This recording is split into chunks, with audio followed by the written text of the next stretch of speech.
Hey, how's it going, guys? The Canuck pilot here. Today I'm going to be talking a little bit about my adventure and my journey throughout aviation, kind of all throughout my life, because it's kind of always been a thing for me. So we're going to get into that, and I'm pre-recording this from my place up north, and actually I'm about to go jump on a plane to go to that Verticon from the last video that I mentioned, and I'm really excited. So the next video you're going to see is probably going to be from down there, so looking forward to that. But without further ado, let's get right into the video. So my aviation journey really starts out when I was just a wee little lad. I was probably 5, 6, 7, 8, in that range. I managed to, being a 2000s kid, I was lucky to grow up in a middle-class family, and we got to go on vacations quite a bit. And while in doing so, you'd always jump on a plane to go to whichever destination that we were going to as a kid. And my bud and I, we used to always travel together with our families. And well, we used to watch Mayday. I don't know about the United States, but in Canada, there's a TV show called Mayday, which goes into the whole Mayday stuff of deep diving into plane accidents and stuff. So as kids, we would reenact it, not really understanding, how terrible it was, but we still reenacted it. And that was kind of the first little bit of my aviation journey, was actually being scared of aviation, because watch these plane crashes and reenacting it for whatever reason, kids, right?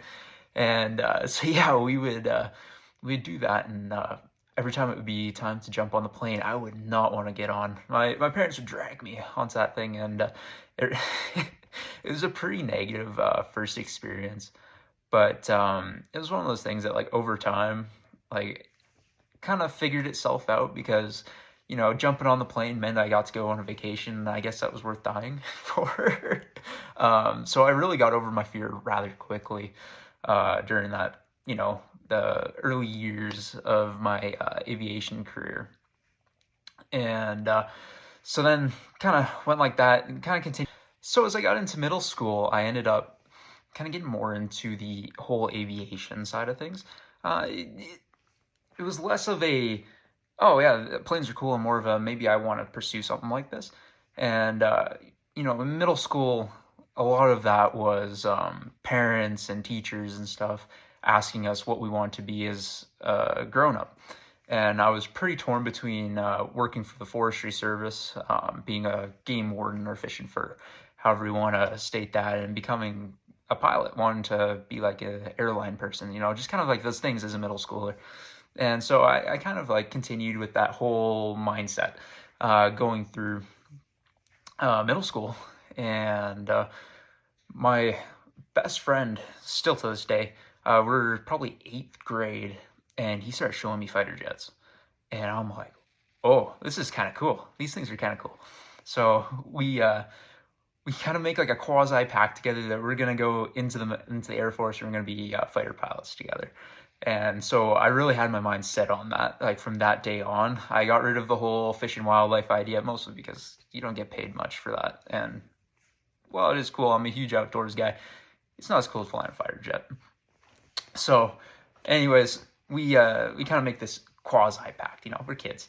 And I go through high school, and high school, I'm still like, both of us are dead set on it, and we're going hard. And, we work on it. And, COVID comes around, because high school, being a 2000s kid, that's kind of what it hit.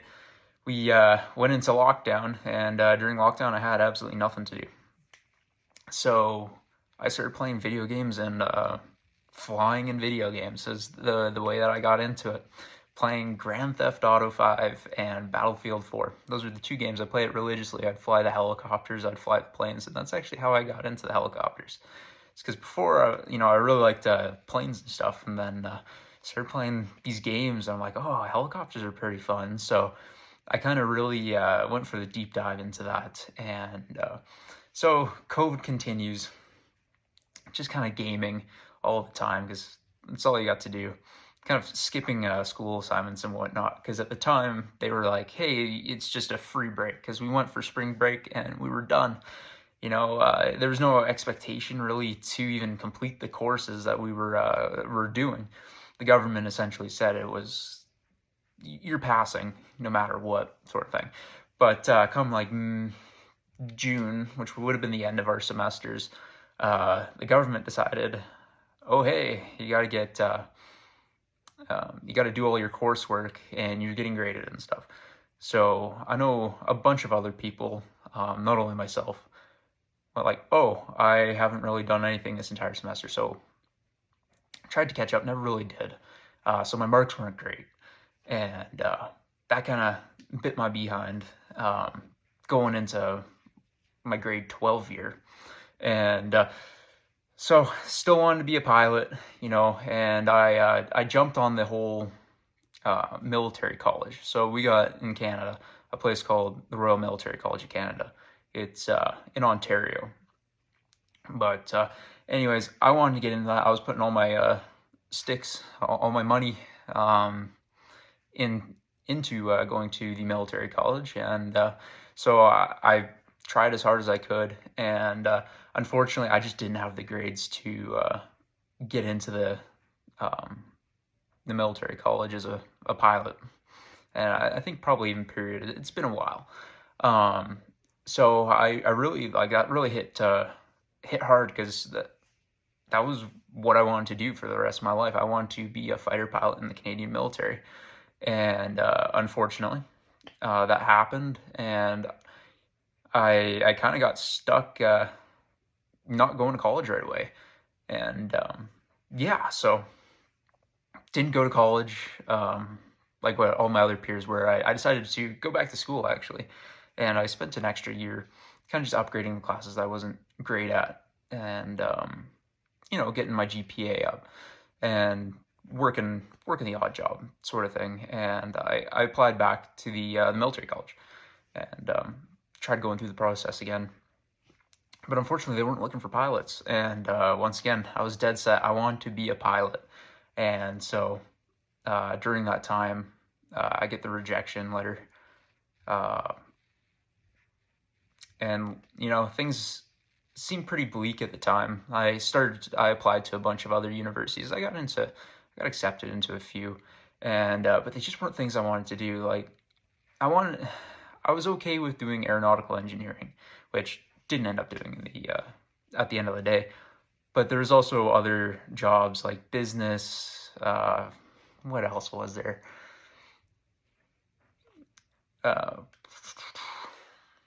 Accounting. Stuff I just really didn't want to do with my life. And so it's kind of sitting there all kind of bummed out. And I looked at some of the helicopter companies around the area, and they offered some pretty solid programs for relatively cheap. And I'm like, oh, maybe I'll go do this. But my family actually really wanted me to go to college, at the very least. They wanted me to go get a college degree first and then go into the industry. And so I kind of did that. I applied to a few different universities down in the U.S. So I wound up going down to Tennessee to learn to fly and go to college.